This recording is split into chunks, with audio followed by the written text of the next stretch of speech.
नगर परिषदेचा सामना तिरंगी रंगणार, आघाडीत बिघाडी कोणाला लाभ देणार. उदगीर नगर परिषदेच्या निवडणुकांकडे सर्वच जनतेचे लक्ष लागून राहिले होते. गेल्या निवडणुकांमध्ये जनतेतून निवडून आलेला नगराध्यक्ष हा भारतीय जनता पक्षाचा राहिल्याने, शिवाय विद्यमान आमदार माजी मंत्री संजय भाऊ बनसोडे यांचा खंबीर पाठिंबा भारतीय जनता पक्षाच्या उमेदवारासोबत असल्याने याही वेळेस मोठ्या फरकाने स्वाती सचिन हुडे या विजयी होतील असे भाकीत वर्तवले जात आहे. काँग्रेस पक्षाच्या वतीने एक हुकुमी एक्का म्हणून उच्च विद्याविभूषित डॉक्टर अंजुम अब्दुल्ला कादरी यांना उमेदवारी देऊन अल्पसंख्याक समाजाची मते आपल्या बाजूने खेचण्याचा चांगला प्रयत्न चालवला आहे. वास्तविक पाहता समाजवादी विचारधारेच्या दावेदार म्हणून डॉक्टर अंजुम कादरी यांचा उल्लेख वेळोवेळी केला जातो.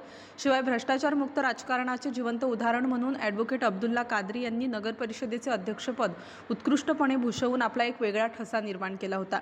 ही शिदोरी डॉक्टर अंजुम कादरी यांच्या पाठीशी आहे. गेल्या निवडणुकांमध्ये अत्यंत तगडी टक्कर दिलेले MIMचे त्यावेळेसचे उमेदवार सय्यद ताहेर हुसेन यांनी देखील पुन्हा MIM पक्षाकडून स्वतःची प्रभागातून उमेदवारी तर आपल्या पत्नीला नगराध्यक्षपदाचे दावेदार म्हणून समोर आणले आहे. मागील निवडणुकीचा इतिहास पाहिल्यास MIM पक्षाने तगडी लढत दिली होती. यावेळेस देखील MIM पक्षाची तयारी जबरदस्त झाली असल्याचे MIMचे नेते तथा उमेदवार सांगत आहेत. गेल्या वेळेस नगर परिषदेच्या सभागृहामध्ये 6 नगरसेवक MIM कडून निवडून आले होते, तर एक स्वीकृत सदस्य निवडून आला होता. यावेळेस ही ताकद प्रभाग रचना बदलल्यामुळे आणखीनच वाढणार असल्याची वाच्यताही माजी नगरसेवक तथा MIMचे नेते सय्यद ताहेर हुसेन यांनी केली आहे. या निवडणुकीला सद्यस्थितीला आघाडीमध्ये बिघाडी झाली असून ऐनवेळी काँग्रेस पक्षाने राष्ट्रवादी काँग्रेस शरदचंद्र पवार पक्षाला अधांतरी सोडून आपली वेगळी चूल मांडली आहे. त्यामुळे नाराज झालेल्या राष्ट्रवादी काँग्रेस शरदचंद्र पवार पक्षाच्या इच्छुकांनी आपले अस्तित्व दाखवण्यासाठी मैदानात उतरण्याचा धाडसी निर्णय घेऊन निवडणुकीमध्ये नशीब आजमावण्याचा प्रयत्न चालवला आहे. एका बाजूला आघाडीमध्ये झालेली ही बिघाडी, त्यात पुन्हा शिवसेना उद्धव बाळासाहेब ठाकरे गटातील अनेक नेत्यांना डावलले गेल्याची खंतही शिवसेना उद्धव बाळासाहेब ठाकरे पक्षाचे अनेक नेते बोलून दाखवत आहेत.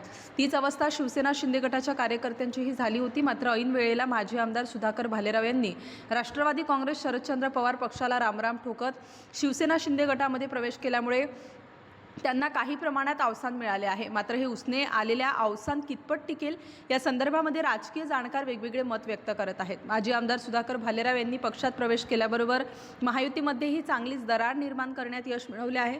मात्र राष्ट्रवादी काँग्रेस, अजित पवार गट आणि भारतीय जनता पक्ष एकसंघ राहिल्यामुळे भारतीय जनता पक्षाचे पारडे जड असल्याचे बोलले जात आहे. शिवाय भारतीय जनता पक्षाच्या उमेदवारांच्या दृष्टीने सर्वात मोठी गोष्ट म्हणजे त्यांच्या पाठीशी उदगीर विधानसभा मतदारसंघाचे भाग्यविधाते विकास पुरुष आमदार संजय भाऊ बनसोडे यांची पूर्ण ताकद असल्याने उदगीर नगर परिषदेवर त्यांचे वर्चस्व कायम राहील असे बोलले जात आहे. सद्यस्थितीला सर्वच पक्षांमध्ये बंडखोरीची चिन्ह दिसत असले तरी नेते मंडळी युद्ध पातळीवर बंडखोरीला आळा घालण्याचा प्रामाणिक प्रयत्न करत आहेत. अनेक नाराज असलेल्या इच्छुकांना एव्हाना शिवसेना शिंदे गटाकडून किंवा महाविकास आघाडीतील नाराज असलेल्या इच्छुक उमेदवारांनी राष्ट्रवादी काँग्रेस शरदचंद्र पवार पक्षातून आपली उमेदवारी दाखल केलेली आहे. त्यामुळे सद्यस्थितीत चौरंगी लढत होणार असल्याचे बोलले जात असले तरी प्रत्यक्षात मात्र तिरंगीच लढत राहील असे जाणकार सांगतात.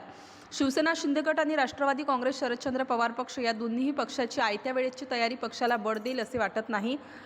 राष्ट्रवादी काँग्रेस शरदचंद्र पवार पक्षाचे उदगीरचे नेते नगर परिषदेचे माजी सभापती गजानन सताळकर उर्फ महाराज यांनी मोठ्या ताकदीने पक्षाची प्रतिमा मलिन होणार नाही याची जबाबदारी घेऊन लढा देण्याचा निर्धार केला आहे.